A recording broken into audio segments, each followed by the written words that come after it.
All right, we are back. Welcome back to another episode of the Deep Press Cincinnati Sports Fan Podcast. I am Jesse, and my guest is my brother Matthew. He is back, and we are going to recap the 2024 Cincinnati Reds season, the season where the Reds did not make the playoffs and they were under 500 yet again. So we recap that, and also the Reds have a new manager. I haven't talked to Matthew on this podcast about his thoughts on the Reds hiring Terry Francona. Before we get into that, Matt, how are you doing on this Wednesday afternoon?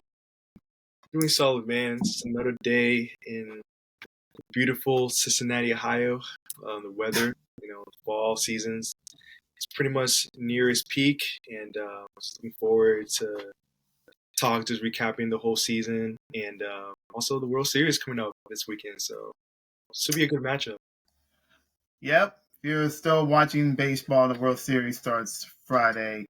Yankees and Dodgers. I think MLB wanted that. I don't think MLB wanted like San Diego or Detroit, no disrespect to those cities, but MLB wants ratings and all that money that they already have. But yeah, Yankees Dodgers, that should be a good series. I don't really have any rooting interest, but I wish both teams lose, but I wouldn't mind seeing the Dodgers win because the Yankees have like too many World Series titles under the belt, even though they haven't won one since like '09, I think. So, but yeah, it'd be kind of cool to see Shohei win his first World Series title. But yeah, we can get into that later on the podcast. But let's talk about the Reds season 77 and 85. I believe when we did our prediction show I believe in March, I said the Reds will win like 84 games. So I was pretty much off by like 7 wins. But this year, when McClain got hurt during spring training, it pretty much went down the drain when it comes to the injuries the Reds sustained during the season.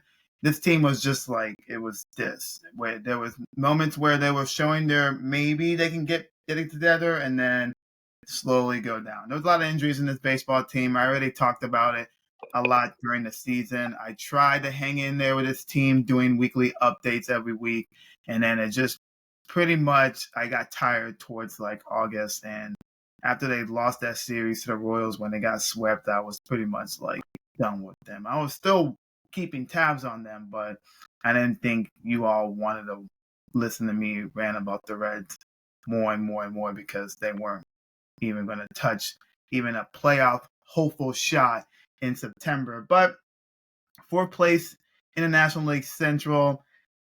If I had to say that the Reds team MVP of the season is Hunter Green, in my opinion, for me, just because I was very critical of Hunter Green last year just because of his inconsistency. But I think this year in 2024, he really got together. 9-4 record, 9-5 record. He started 26 games. He pitched 150.1 innings, 169 strikeouts, 57 walks. So his control was better this year. He got hurt towards the latter part of the season, but overall, I think Hunter stayed relatively healthy. He had some IL stints, but it wasn't for like 3 months. So I was very, very happy just the way he pitched and how dominant he looked at times. And he will throw a no hitter sooner rather than later. So who's your team MVP? My team MVP is Ellie De La Cruz.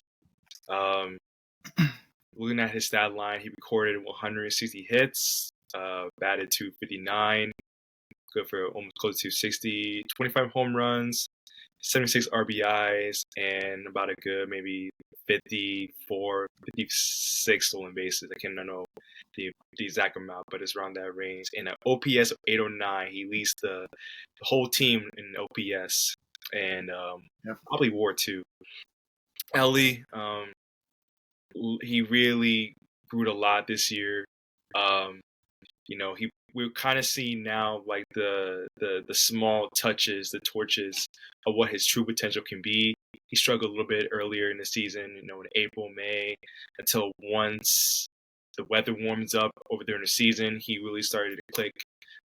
Really started to show the improvements of his approach. He still strikes out a lot. I think he strikes nearly almost close to 200 times, but you can definitely see the improvement of his batting stance is a little more closed in, not a little too open. Um, I think him working with Juan Soto this offseason, who pretty much he's the second, to my opinion, is the second best position player in the league. The way he closed out the ALCS against the Guardians, working with him during the offseason helped him a little bit. But there's still a lot of flaws. His defense. There were some times where he could be a little bit reckless out there in shortstop.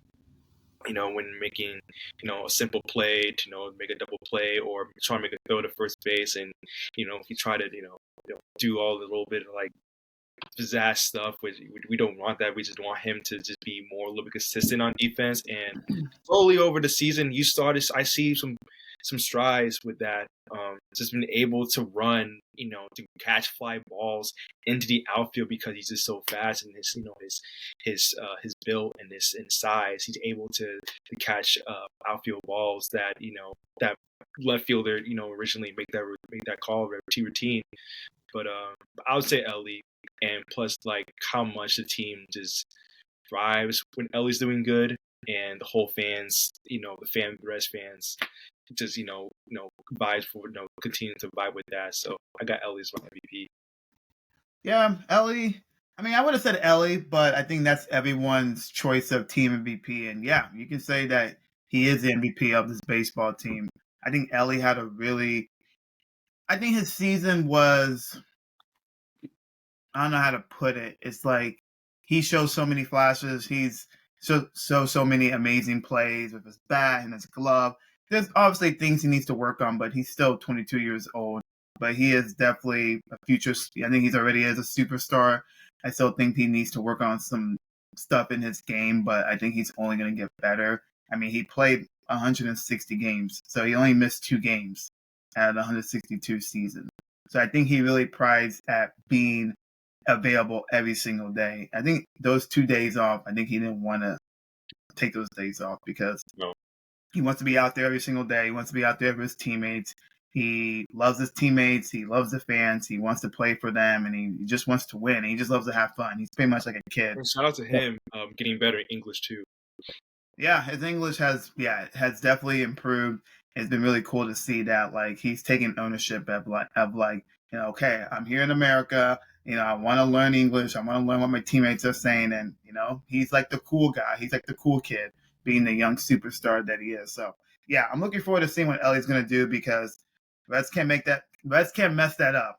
They can't mess that up. So yeah, I am just excited for Ellie De La Cruz, and hopefully he gets the pieces around him because he's a like type of baseball player where he's like 6'5", playing shortstop. He can run, he can hit the ball. That's very rare in Major League Baseball, unless you're like Shohei Ohtani. Like those two are very rare when it comes to baseball players. So my disappointment in this baseball team, or on this baseball team, is Will Benson. Man's batted 187, 14 home runs, career high, 43 RBIs. Will Benson, nice guy. Okay, it's not like he's not trying out there, but there have been times during the season where I look at David Bell, the former Reds manager, and I'm like, why is Will Benson in the lineup? Dude is batting under 200. And I think David Bell played to favorites, and he was a player's coach or player's manager. I get it. However, Will Benson should not have been in the lineup. If he's batting if any professional baseball player is batting under 200, I'm sorry, he should not be in the Major League Baseball lineup.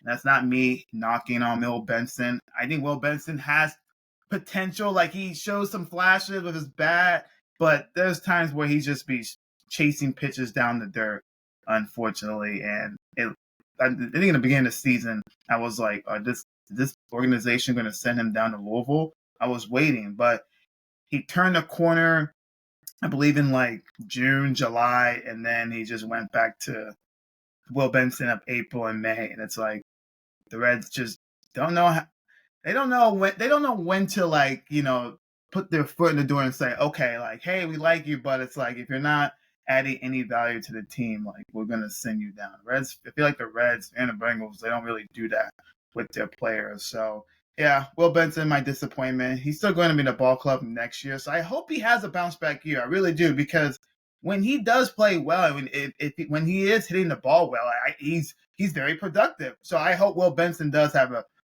bounce back season. But if he doesn't, then I don't see Terry Francona being like, yeah, we're gonna keep you in the lineup, and you're gonna get you a bats. No, he's gonna be like, no, you're not gonna be a lineup, or we might just send you down to Louisville. So, who's your disappointment?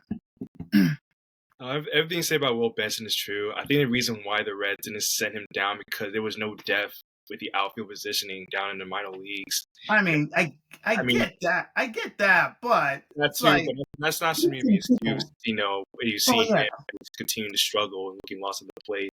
But I just feel like half of the young core just had a couple of down years. Like I look at Grant Matchcraft had a down year, then later he got hurt. I look at Alexis Diaz.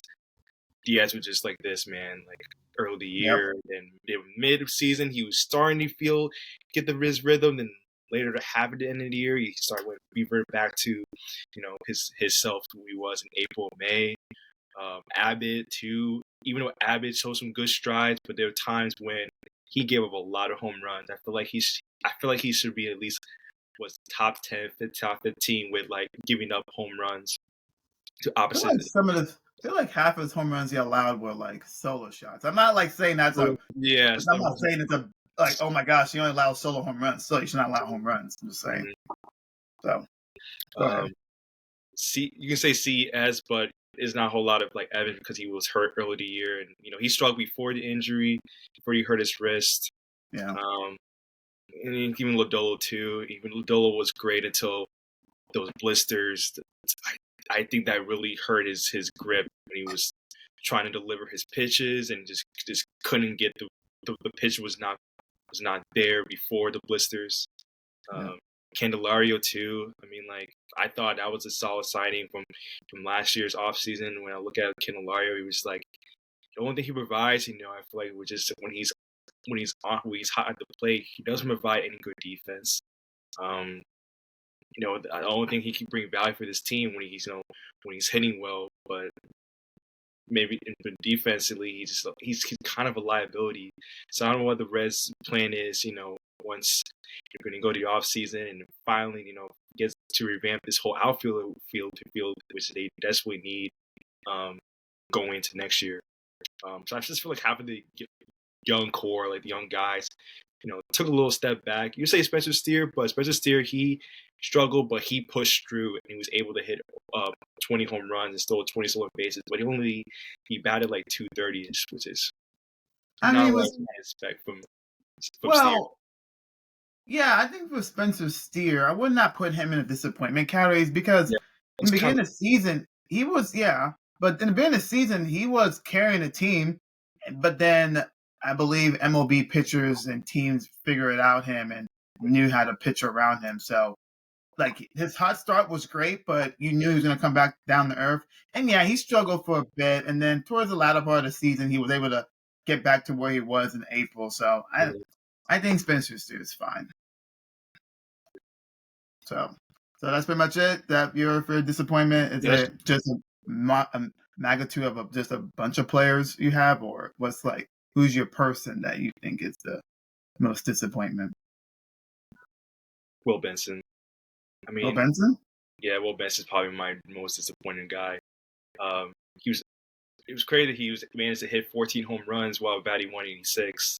Because I felt like with the Reds, they were kind of wishing and hoping with Benson's 2023 season and Jake Fraley's 2023 season. They felt like they were kind of hoping that they can bounce and they can continue on from the strong showing he showed from 2023. But unfortunately, with Fraley was sick early the year, and I feel like that kind of destroyed his power. I think he only hit 5 home runs for 2024, and he was doing with personal stuff with his family, and Frito being hurt too, and that just derailed the whole outfield production, which I will talk about that later during the episode. Yeah. I mean, I hope Will Benson has backup. I mean, what do you call it? A bounce back season next year. However, I'm not really too hopeful in that. I think that once he struggles next year, if he does, then he's pretty much going to be on a short leash. Yeah, I mean, you got to look some other options that for next year to to get this outfielding offense better. Could look at other options if he doesn't show a good showing next spring training. Yep. So, breakout player, and I put Tyler Stevenson, batted 258, 19 home runs, 66 RBIs, all career highs. His batting average is pretty much what we wanted Tyler Stevenson to be, around 250. That's like the league average. And he showed last year. He also was very great at the plate as a catcher, too. One of the best catchers in the NL. You could say one of the best power catchers in baseball.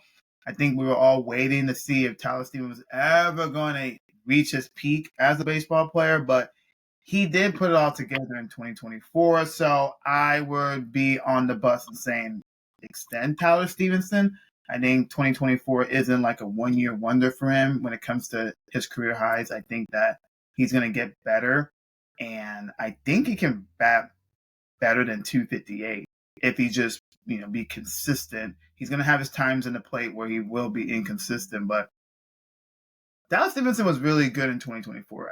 And I did an apology for him as well because I was thinking, okay, why is he still with the Reds? He's been in the Reds organization roster for like 20 years, it feels like. But I'm glad he's able to have his breakout year and just continue it up in 2025. So it's my breakout player. What you got? Same, I got Tyler Stevenson as well. I'm happy and proud of Tyler Stevenson to bounce back. What he had just last year, we just felt kind of just a little just lost, like offense and defensively, when things was just not clicking for him. And finally, with this year, with him, it took him a while early in the year, and then maybe around the weather warms up, he found his power stroke. He was able to hit balls. He didn't hit a lot of home runs, but he can be like a double machine. He can hit him maybe like close to maybe like 25, 30 doubles a season. And you can definitely see the confidence building as the season went on.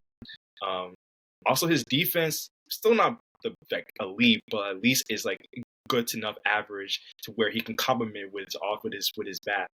So I'm really happy that Tyler Stevenson bounced back. He should get a contract extension this offseason because there's no really anybody in the Reds farm system to challenge him or when he moves on, we move on from Tyler Stevenson, he can be able to find a replacement. No, I think you just extend him now, and later on you can find like a better backup for him where he needs some days off. And yeah, definitely Tyler Stevenson. I feel like we have the same answers to pretty much all of these.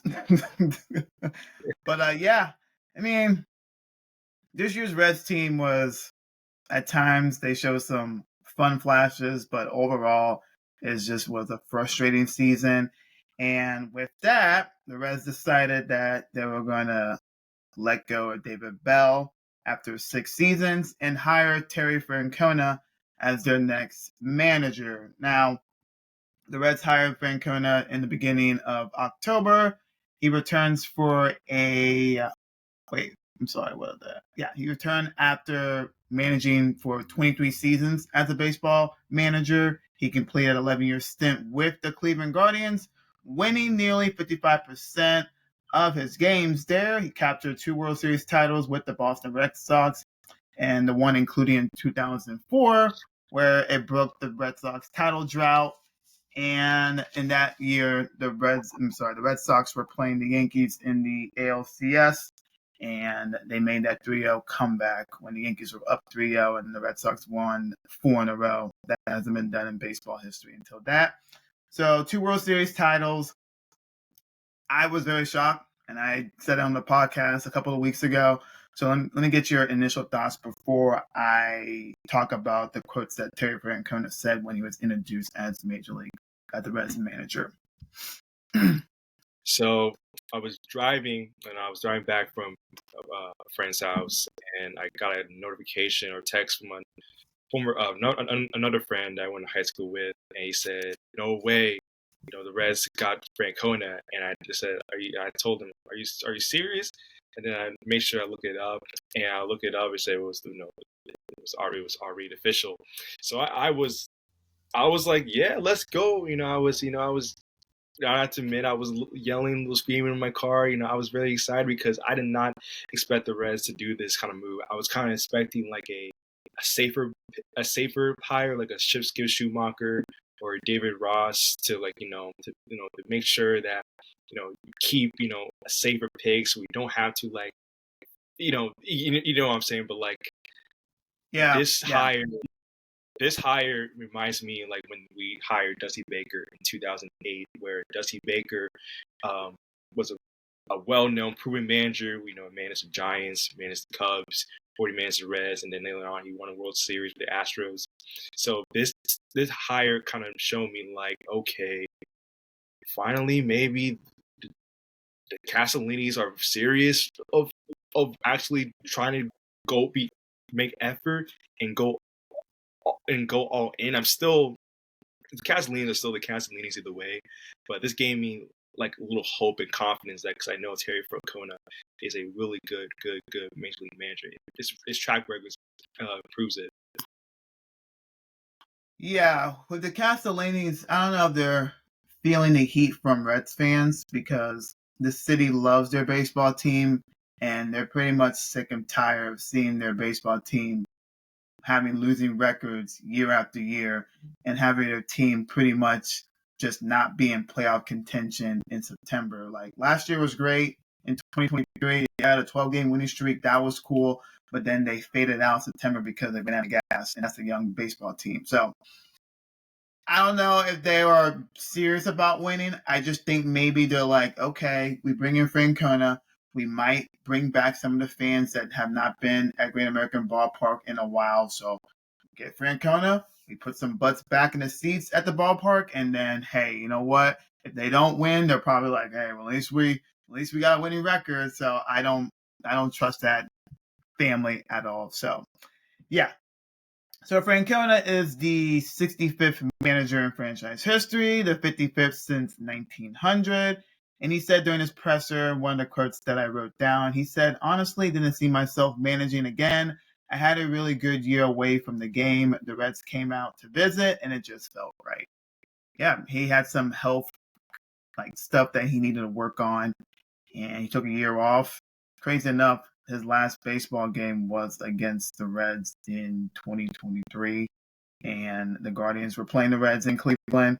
And I think it was the second to last game of the season where the Reds were officially eliminated from the playoffs. And it was like the Guardians were doing a big thing for Terry Francona during that series because of his final series and managing for the Guardians in baseball in general. Because we thought that was it for Tito, but I guess he wanted to come back to Cincinnati. I guess he wants to manage the Reds. I think because he's familiar with the Reds and he has respect for the organization, which is kind of crazy that someone does have respect for the Reds organization. I'm just talking about the Castellinis. I'm not talking about like the whole Reds franchise. I'm talking about the Castellinis. It's like you have respect for them. Hey, Terry Francona, you're a better person than I am. So the reason why he has connections as a Reds to the Cincinnati Reds is because he played 102 games as an outfielder and first baseman for the Reds in 1987. He said that this current Reds team group reminds him of that 1987 team. He said, in quote, that talented group reminds me a lot of the group we have here, talented and athletic. And also he said a couple of quotes that I like. He said, people think about having fun. What's enjoyable is playing the game right. And to be honest, trying to kick somebody's ass, love it. That's what I consider enjoyable. I think this guy is right for this group of Reds players, the youngsters, and I think he's going to elevate Ellie into playing to probably a higher leadership role, maybe. I know Ellie's still working with English, but like just do more because he is the franchise piece. He is the guy. And I think Terry Francona is just the right person. I just really hope the Reds organization gives him what he wants and let him do his thing. And I just hope that he doesn't get sucked into like the Castellini's tricks and games because I know what they do with certain managers. I really do. And I don't think Tito is that type of guy that will take any shit, but he's respectful, but I know he wants to do his own thing. So I really hope the Reds really let him do his thing because I think that he can do a lot of good things with this group. Now, this doesn't mean that the Reds hired Terry Francona. Well, they're going to go to the playoffs next year. Absolutely not. They got to do a lot of good things in the offseason. They got to address the needs and issues of this baseball club when it comes to certain positions and etc. You need to get rid of some players. You need to add in some players that will help improve this baseball team. Because right now, you look at the makeup of this Reds team right now, absolutely not. They're not a playoff team, but they can improve on some areas and let Terry Francona do what he can do because he's proven in this league and he's well respected, a World Series champion. He's going to win over 2,000 games as a manager. I think if the Reds can address the needs in the offseason, then you can say this Reds team can be in contention for maybe a playoff spot next year. But right now, we're not there. At first, they got to improve the team. So, what do you got on that? Yeah, at the end of the day, I know the manager makes most of the team, but however, the front office has the compliments with that. And I think with the necessary moves that Nick Kroll has to really, really, really, really not get this wrong. He needs to get this right. He needs to get this reasonable because I gave him probably a C minus for last offseason because I felt like he didn't get like a power outfield bat to complement with the lineup, and it showed the effects with the offense. I mean, when I saw a really bad stat to where like the Reds outfield offense production was like 26 in OPS, which is terrible. You can't win. You can't be a playoff team with that kind of stat. So I think, yeah, as long as it's like ownership doesn't meddle and just let Tito, to do his job, to do his style of managing, and can do what he did at Dusty Baker. I think we could get this Reds team definitely into playoff contention. Next year. With the complement right moves from Nick Kroll and company, and and it can work. It can happen. It's all about making the right moves. As I'll talk later on with the priorities, but this ball club needs. Yeah. So as we get into the off season, well, we still got the World Series to finish up. But what are the main areas the Reds need to address in the off season? Who they need to get? You don't have to name out some players, but what is I got some players. Okay, name some players that they need to address, that they need to bring into this team for next year. If those certain players can put them over the hump and finally get to the playoffs the right way. Yeah, absolutely. So I want them to sign at least 2 or 3 outfielders. There's a couple of free agents that really intrigue me. There's Tyler O'Neill, that he played for the Boston Red Sox last year. Put up some good numbers. Anthony Santiago, from the Orioles, who can hit bombs, because this lineup desperately needs power. I remember Nick Kroll said we need guys that can hit extra bases, spread the outfield. No, you need guys who can hit with power, because this ballpark is easily one of the most hitter friendly ballparks in the whole league. So you need that to add along with your speed, which is your base running, which that's the team's strengths, and other areas. Another player, Brent Rooker, that's kind of like my dream player, or also Teoscar Hernandez from the Dodgers. He signed a 1-year contract with the team. But also Jesse Winker is going to be free agent too, so maybe the Reds should look on him, bring him back, a little, Did well with the Mets. I mean, maybe he will resign back with the Mets, and I think the Mets will offer him more money. Right now, the current payroll for this team is like $100 million, which I want them to spend at least $30 to $40 million on getting some outfield guys, getting some bullpen arms, because we kind of lose a couple arms, during the offseason. I really want them to re-sign Nick Martinez, because he was outstanding to cover just the depleted rotation that we had in August and September. I think he won pitcher of the month in September, and he was just good for us, and he has a player option, so I think he'll opt out and try to get some more money. He deserves to go somewhere else. Yeah. And then Jacob Junis, probably will give him another opportunity because he didn't pitch that bad after we trade for him for Frankie Montas. And then also get another thing, they should get a reliable backup catcher. No offense to Luke Manley, he was a great veteran type of player for this ball club. But he was just non-existent in the offense this year. Big picture when they're getting blown out. Yeah, definitely. Yeah, definitely one of the top catcher pitching, kind of players in the league. Actually, and then another thing, that I think they really need is to extend some core guys like Stevenson. I will look at a little bit of Spencer Steer.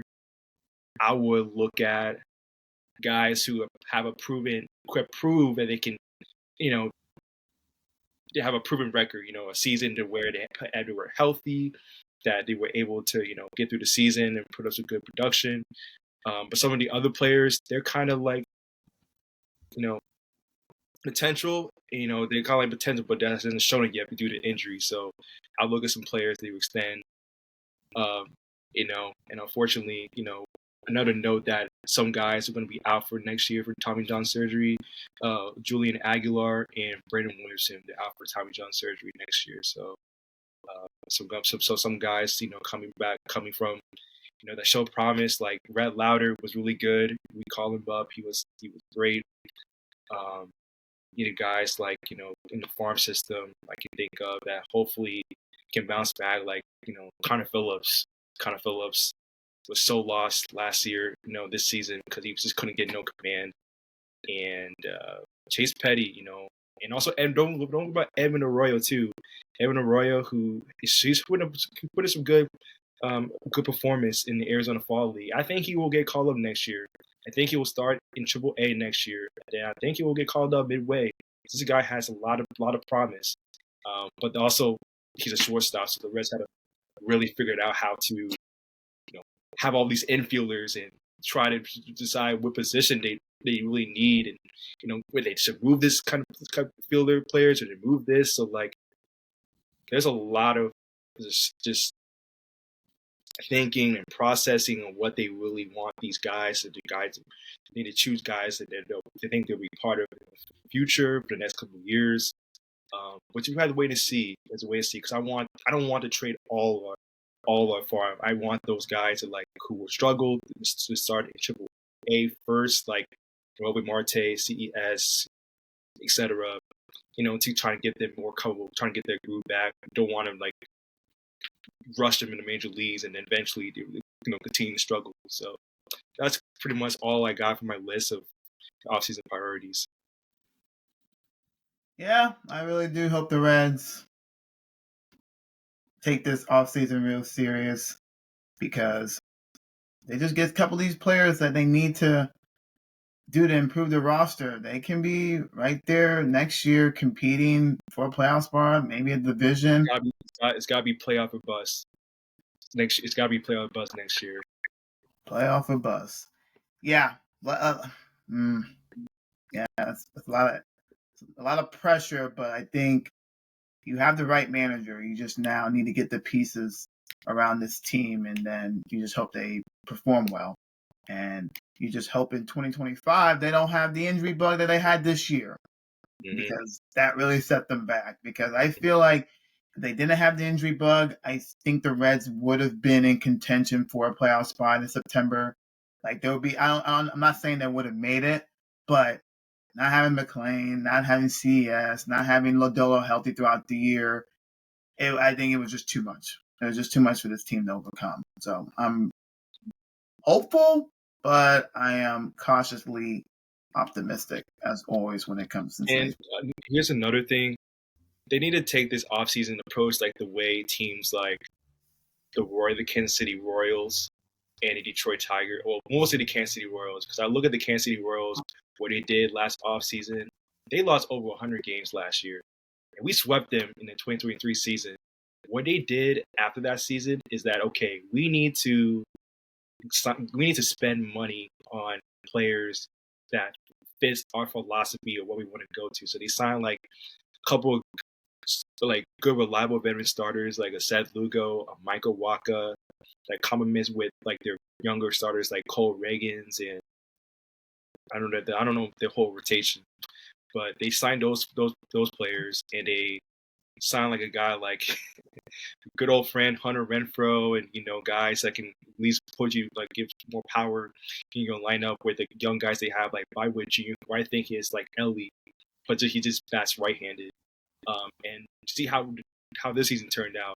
They got hot, like they were pretty much they got hot like started getting early in the year, and it kind of like coast a little bit midway, and it got hot through the end of the season, and they swept the Orioles in the wild card series, and they lost 4 games to the New York Yankees. So that can happen. That can happen the same thing with the Reds if they find the right guys, players, out position players that fits this philosophy, that fit from track record, and not signing a 1-year deal, Frankie Montas, who only pitched 1 inning in the 2023 season, and you saw like how like the Yankees didn't want to sign him back because he was always injured, and the show had a big shoulder surgery, and like didn't pan down. We had to trade him for like like a Joey Weimer and Jacob Junis. Like we can't have that again when it comes also getting waiver guys. Like that mentality, like you cannot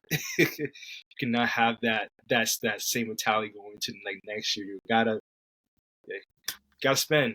You gotta spend to complement with the young guys you have. You don't want to spend a lot. You still you don't. I'm not gonna overspend. But you have to spend reasonably. You can't be like Pirates who are like don't spend anything and then like dead last in like payroll. I think their pay was like $87 million. The last time I saw. Yeah, I mean, yeah, like the Royals are a great example, and then the Detroit Tigers are pretty much like the Reds when it comes to roster wise. I think the Reds roster is a little bit better, but when they came into Cincinnati in the first week of July and swept them, that began their magical run to the playoffs, and I don't know if we're ever going to get that. I don't think I'm ever going to witness a postseason run here in Cincinnati because of the Castellinis. I don't know, but that type of run by the Tigers, it's like I feel like the Reds can do that. They can. It's just, are they willing to spend money, like you said? I don't know. Maybe they can change. Maybe they're going to probably do that this year, and my mind's going to be like, oh, okay, they might be serious, or it's going to be the same old BS, and we got Francona for nothing. But I don't think if we would not hire Francona if the Reds weren't serious about like getting better, because I think they're probably also sick and tired of losing. But I still think the Castellinis care about money, but I think they want to be relevant because it's like you have Ellie De La Cruz. Do you really want to mess that up because the fan base is pretty much on edge? Do you really want to do that? So, yeah, I agree with you on that. All right. Anything else to add? Nah, we had this is a great talk. I miss talking baseball. I know with football seasons, I just halfway through the season, but it's always good to talk about baseball, and I'm excited. Going to next year. Sooner or later after this, Yeah. after the World Series, it'd be the general baseball meetings in November, and a lot of teams and executives are going to come together and talk about what teams are serious about winning, what teams are not, or what teams are added where their place and position are going to next year, what's the future will be, etc. Things of that nature. Yeah. I'm excited for the Reds. I'm excited what Terry Francona is going to do with this ball club. I think next year will be a very interesting season. Like I said, I'm very cautiously optimistic, but I think this Reds team can be legit, but they got to add some pieces on this team. So they got to be really serious during the winter season. So, yeah, I'll be keeping my eyes on what they're going to do. And if you want to come back and get on this podcast and discuss some signings they hopefully do, then we can do an episode on that if you're down. I love that. All right. Anything to add before we get out of here? Yeah. I also want to give a shout out to my website. I'm a freelance graphic designer. part time. I do a lot of design work, for fun, whether in sports, society, or nonprofit, etc. Just my website is www.mattmapatidesign.com. You can find my We'll whole put that. portfolio, Yeah.